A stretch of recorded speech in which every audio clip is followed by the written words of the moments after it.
Wah, berarti si Charles ini sudah meninggal ketika dia nelpon keluarganya. Ih.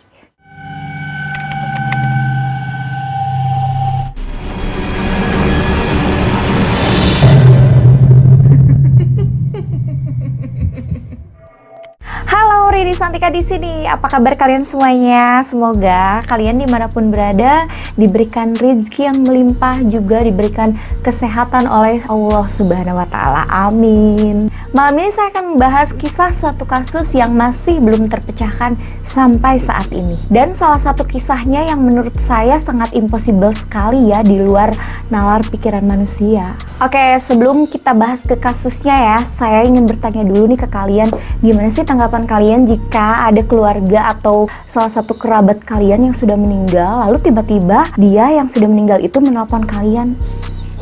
Pasti serem juga ya. Dan di sini saya akan menceritakan sebuah kisah konspirasi Charles Ipek. Dan di mana si Charles Ipek ini menelepon keluarganya setelah kecelakaan maut di antara dua kereta api di Los Angeles. Wah, berarti si Charles ini sudah meninggal ketika dia menelepon keluarganya. Ih, ngeri juga ya. Nah, bagaimana sih kasusnya dan bagaimana caranya ketika orang yang sudah meninggal dunia lalu dia bisa menelpon keluarganya? Mari kita bahas bareng-bareng.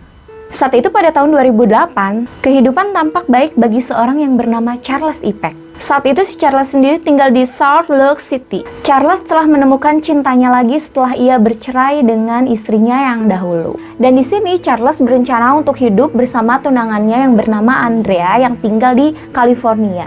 Jadi selama ini mereka ini masih LDR-an ya, si Charles yang tinggal di Salt Lake City sementara si Andrea tinggalnya di California. Namun pada tanggal 12 September tahun 2008, Charles Ipek yang pada saat itu berusia 49 tahun, ia akan pergi ke LA untuk wawancara kerja. Tetapi nih, padahal sebelumnya ini si Charles telah bekerja sebagai agen layanan pelanggan untuk Delta Airlines di Bandara Internasional Salt Lake City selama kurang lebih 19 tahun. Pasti kalian bertanya-tanya ya, kenapa si Charles ini tiba-tiba ingin pindah kerja ke tempat yang baru?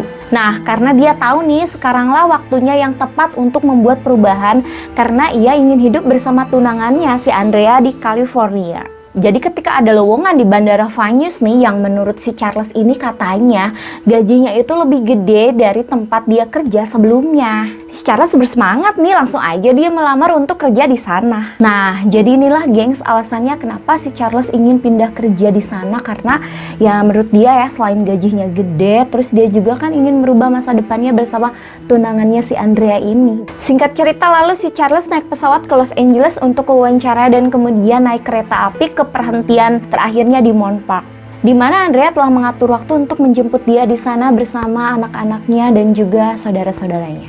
Di dalam kereta yang ditumpangi oleh si Charles Ipek ini ada penumpang sekitaran 225 orang. Dan dijadwalkan kereta mereka akan tiba di tujuan akhir pada pukul 16.45 atau sekitaran jam 5 sore. Insinyur Robert yang pada saat itu memimpin kereta dan dia juga telah memandu kereta dari Union Station selama paruh kedua. Namun saat lokomotif melewati bagian kota Chatsworth, si Insinyur Robert ini menerobos lampu merah hingga dia kehilangan sinyal berhenti dan gagal memberikan hak jalan, di mana jalur ganda bergabung menjadi satu baris. Kemudian kereta itu bertabrakan dengan kereta barang yang melaju ke arah yang berlawanan dengan kecepatan gabungan 83 mil per jam.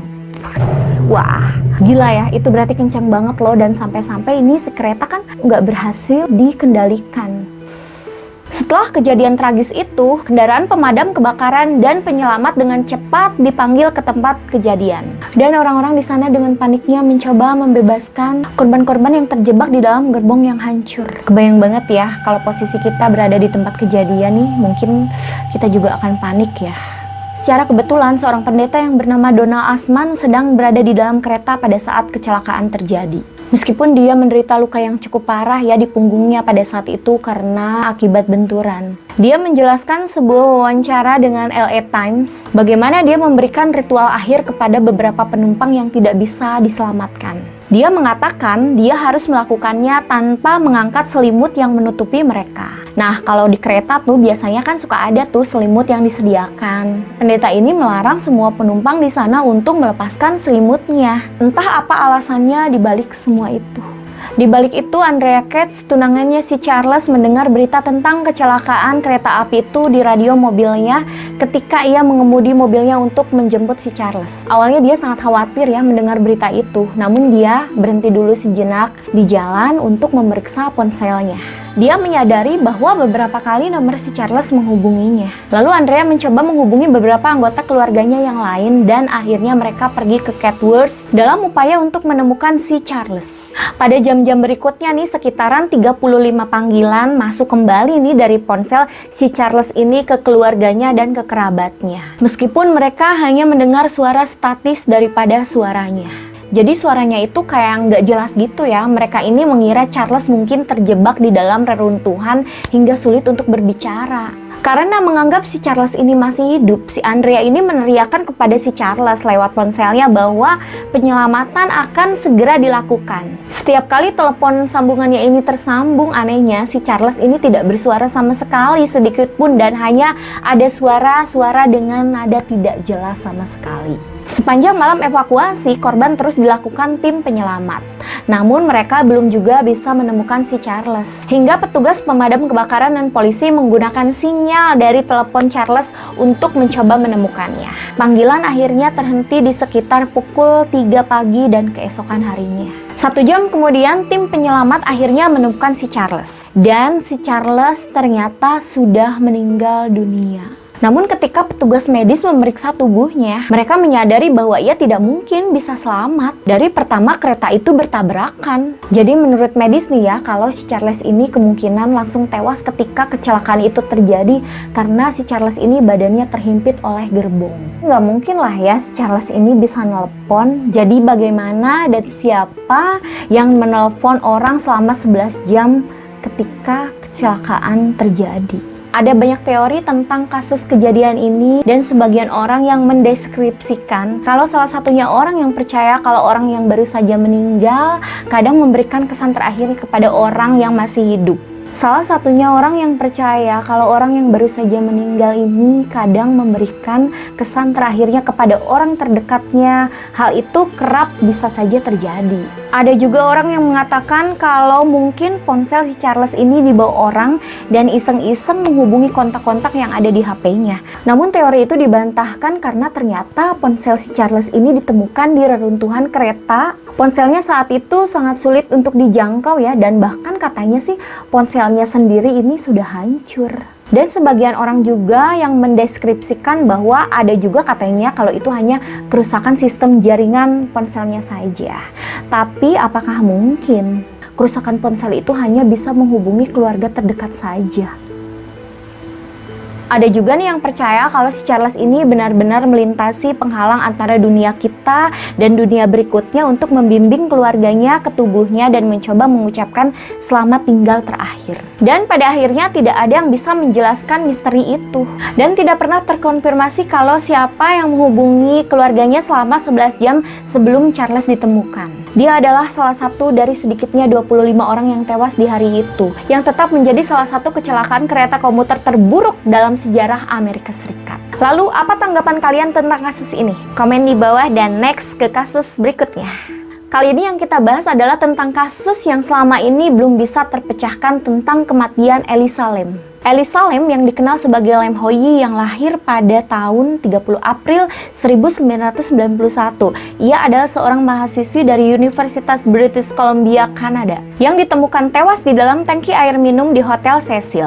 Di usianya yang ke-21 tahun dan pada saat itu tepat pada tanggal 26 Januari tahun 2013, ia pergi ke Los Angeles seorang diri. Ia berniat untuk berlibur di sana dan tur ke beberapa kota terdekat di sana. Dan pada saat itu Elisa check-in di Hotel Cecil untuk menginap beberapa hari di sana. Setiap hari ia selalu berkomunikasi dengan kedua orang tuanya, baik itu lewat SMS ataupun teleponan. Ia terlihat terakhir kali oleh staf hotel pada tanggal 31 Januari, yaitu 6 hari setelah check-in ke hotel. Dan pada tanggal tersebut juga nih, si Alisa mulai berhenti berkomunikasi dengan orang tuanya. Kemudian orang tua si Alisa mulai cemas dan langsung menghubungi pihak hotel di sana. Karena nih kata orang tuanya si Alisa, di awal bulan Februari itu si Alisa seharusnya sudah check out atau keluar dari hotel tersebut. Hingga pihak hotel melaporkan ke polisi tentang hilangnya si Alisa. Pada tanggal 13 Februari, kepolisian Los Angeles merilis sebuah rekaman CCTV lift hotel untuk meminta bantuan masyarakat yang mungkin melihat Elisa. Dalam rekaman CCTV yang dirilis oleh pihak kepolisian, kalau saat itu Elisa Lam terlihat bertingkah sangat aneh.